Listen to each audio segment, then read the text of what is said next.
Hey, brother! Query. How much mitten could an infinity mitten if an infinity mitten could mitten? Actually, no, I think you're right. That doesn't really make sense. Mittens have more of like the one big thing on top that says like 5 fingers, so. But what I really mean is, which infinity stone do you think is the most powerful? Today, we find out.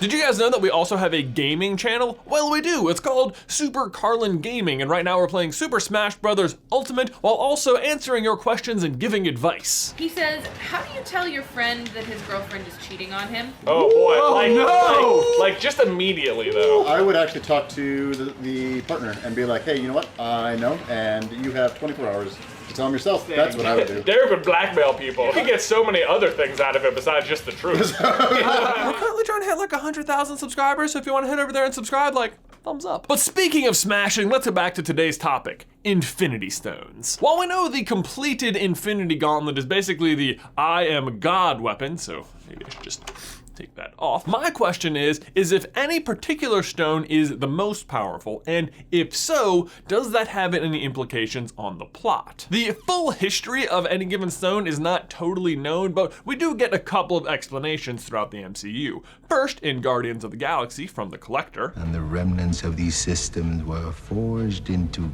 concentrated ingots. And then again from Wong in Infinity War. These Infinity Stones each control an essential aspect of existence. But basically they tell us the same thing, and from the description it would sound like each stone is created equally. They each control a certain aspect of life, each of them is insanely powerful, and each of them, minus the Soul Stone, has had an entire movie based around them. And yet, if you ask me, there is still a pretty clear winner as to which one is the most powerful, but just to be safe, let's run down the list. First, let's talk about the Space Stone.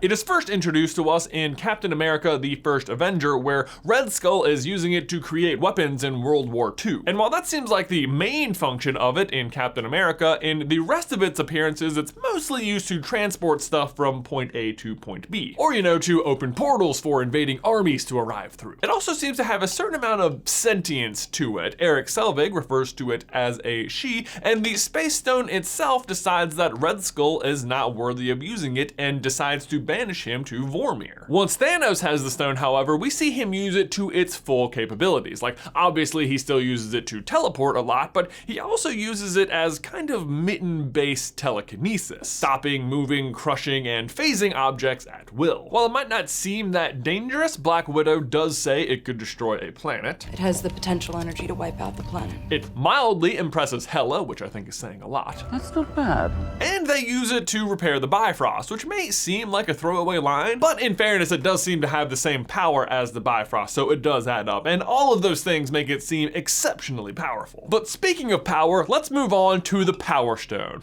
Hey, we match. You might think that because we're trying to determine the most powerful Infinity Stone, that the Power Stone would be the obvious choice, and indeed it is quite powerful, and yet we haven't really seen it do that much. Throughout most of Guardians of the Galaxy, we see Ronan try to use the Power Stone to destroy Xandar, which he could have accomplished by simply touching it to the surface of the planet, although I don't know how much it says about its power that it was defeated by dance off. I'm distracting you big turd blossom. When the Collector is explaining the stones to the Guardians, we also see some giant celestial guy use a Power Stone powered staff to destroy an entire planet. Which, by the way, just saying, can't help but notice how Galactus-y that staff happens to look, and how he normally dresses in purple, and how that guy destroyed a planet, and how we're totally gonna need a different giant villain soon for the MCU, but whatever, just saying. But when it comes to the Power Stone, destroying stuff seems to be pretty much all it does, and not even that well sometimes. I mean, look at this blast from the Power Stone at Iron Man. He is able to stop it with a shield he made himself, and not even out of vibranium. And you might think, oh, well, that's because he wasn't trying to kill him in that moment, but like 1 minute later, he lights up the whole freaking gauntlet and is definitely trying to kill him. So yes, I do think he was trying to kill him. And even though the Power Stone couldn't rip through a non-vibranium shield,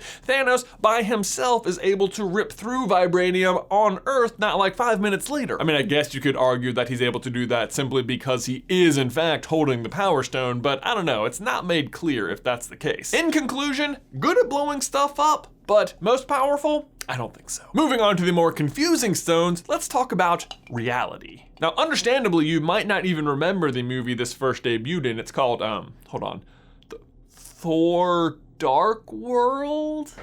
What? It's the one where they realize that Thor is like 14,605 times more entertaining when he's funny and not super serious. He's a friend from work.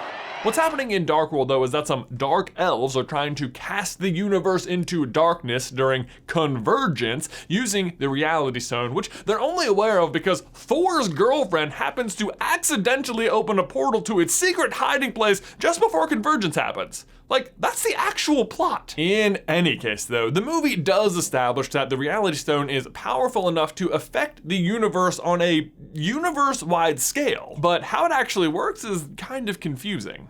Well, not this just has a spring. Which, by the way, if you're wondering where we got these, link in the description down below. Once Thanos has the stone, he is really good at using it, and he makes all these awesome fake illusions and weird realities and can transmute matter into whatever he wants, although mostly bubbles. What's odd, though, is what's permanent and what isn't, because the dark elves seem confident that the universe will be permanently cast in darkness, but whenever Thanos leaves a place, it seems like whatever changes he made sort of reverse themselves. Except while he's there, whatever he's changed has literally changed. Like, he changes the blast into actual bubbles, and that blast never materializes, but after he leaves, Drax and Mantis, who just went through the apple peeler core slicer, seem to recombobulate no problem. Best series of words I've ever said in a row ever. I guess if you wanted to, it seems like Thanos could just permanently activate the reality stone and force you to live in his version of things, and you could actually interact with the stuff and there would be consequences for your actions.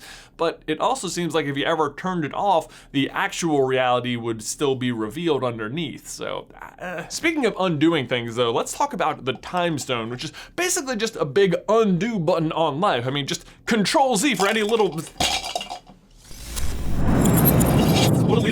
Control Z for any little mistake you ever make. It allows you to see the past or the future or multiple outcomes of things, or, you know, trap a dark being in an endless time loop. Dormammu, I've come to bargain. Which, by the way, can we just all agree that they totally wrote themselves into a corner there? Like, why can't Doctor Strange just trap Thanos in a time loop? Ah, because it's not the only way. You see what they did there? The reason they couldn't use the time stone is because they used the time stone and the time stone said, that's not the only way, so we can't do it that way. Sorry. I don't know. Personally, if you ask me, I'm hard pressed not to call the time stone the most powerful one, but we still have 2 to go, so let's see. First is the soul stone, which is undeniably the one we know the least about, which also means it also still has the greatest amount of potential. At the very least, though, we can say this. Every time we're introduced into a different Infinity Stone, it is contained within something, whether that's an orb or a cube again, or a scepter or an eye. But when it comes to the Soul Stone, I guess it's encased in a planet protected by a sacrifice? Like, whew.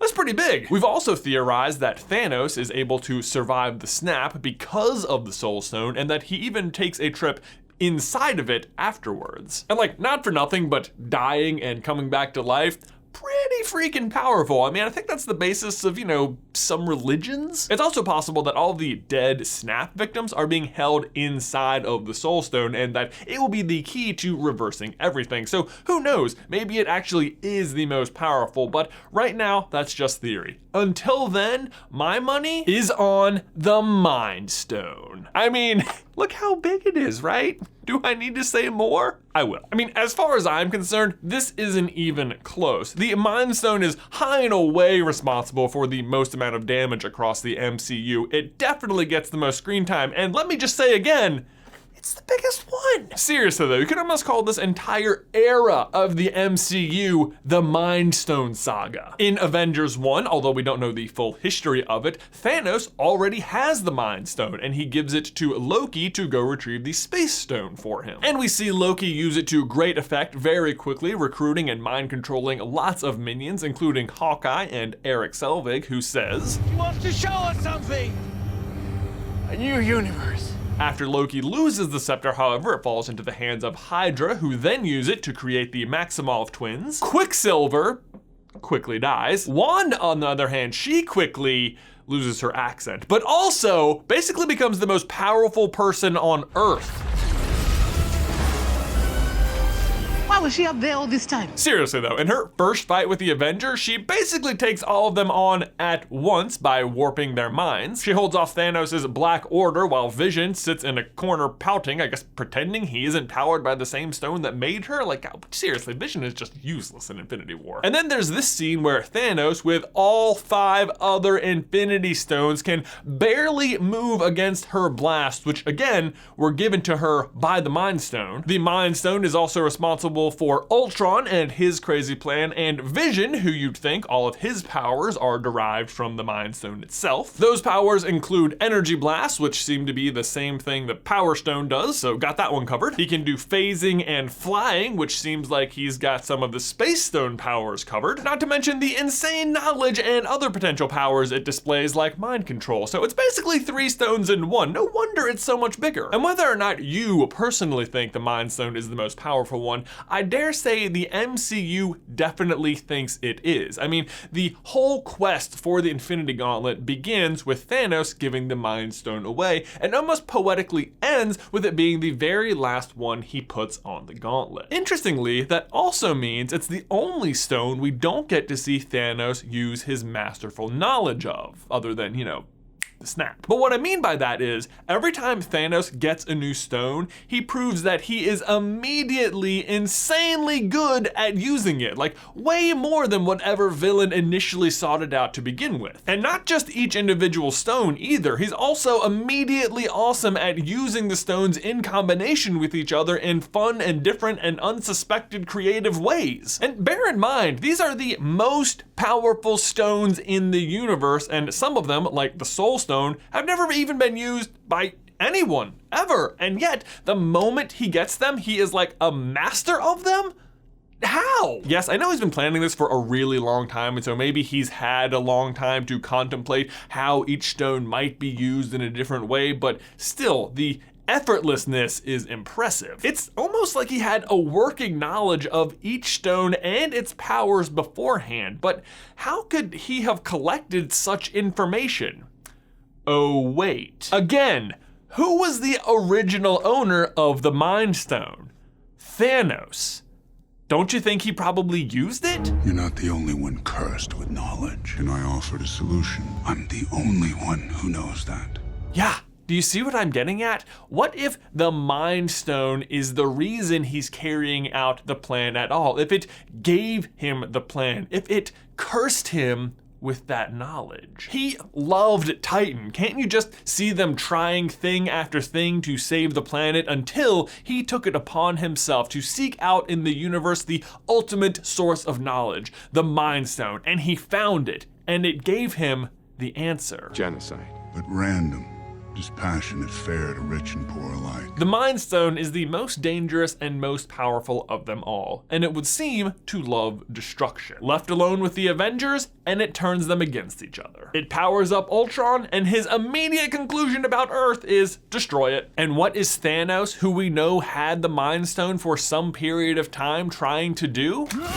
Not to mention that if you happen to follow the channel, we think each of the original Avengers represents one of the Infinity Stones, and that of the original Avengers, Thanos fears Tony the most. Well, guess who, of all people, the Mind Stone appears not to work on? This usually works. Is that really just because he hit the arc reactor?